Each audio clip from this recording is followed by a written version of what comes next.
The Reluctant King is the story of a young man who becomes king in a most unusual way by catching the decapitated head of his executed predecessor. At least, that's how we're introduced to him in the 1983 fantasy novel of Sprague de Camp.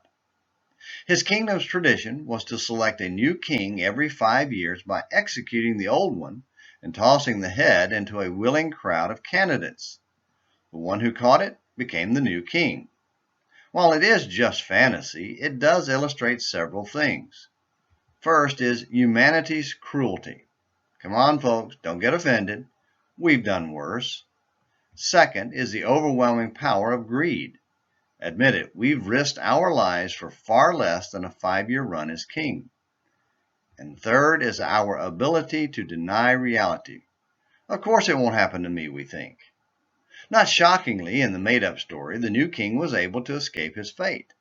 And we all believe we will too.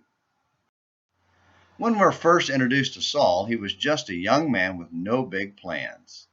And after meeting Samuel and learning of God's plan for him, 1 Samuel 10:1, and experiencing the power of God, 1 Samuel 10 verses 9 through 11, Saul was reluctant to become king and didn't even tell his family, 1 Samuel 10 verse 16. Then, when Samuel gathered the nation to declare the new king, Saul wasn't out front eager to catch the crown. No, he was hiding in the baggage, and was so successful the Lord had to tell Samuel where he was, 1 Samuel 10, verse 22. The people, who were taking it very seriously, ran and dragged him out, and he was declared king of Israel to shouts of, "Long live the king," 1 Samuel 10, verses 23 and 24. After Samuel explained the rights and duties of the king is when it got really odd for this reluctant king. Everyone went home, including Saul, verse 25. Only a few people who recognized this was a serious matter joined themselves to serve Saul and prepare to defend a kingdom. Saul also went to his house at Gibeah, and the valiant men whose hearts God had touched went with him, 1 Samuel 10, verse 26. It was as if the rest didn't know what to do.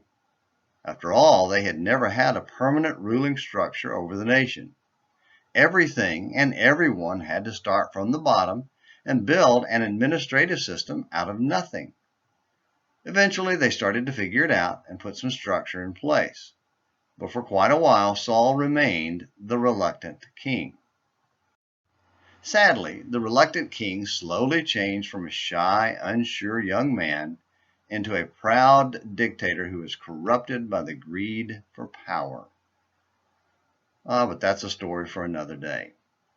For now, just remember that even the most innocent of people don't always stay innocent. Corruption is always looking for an opening into our hearts, so guard that door with all your might. Well, thanks for watching today's Morning Minutes in the Bible. Until tomorrow, this is James McClenny hoping you have a great day.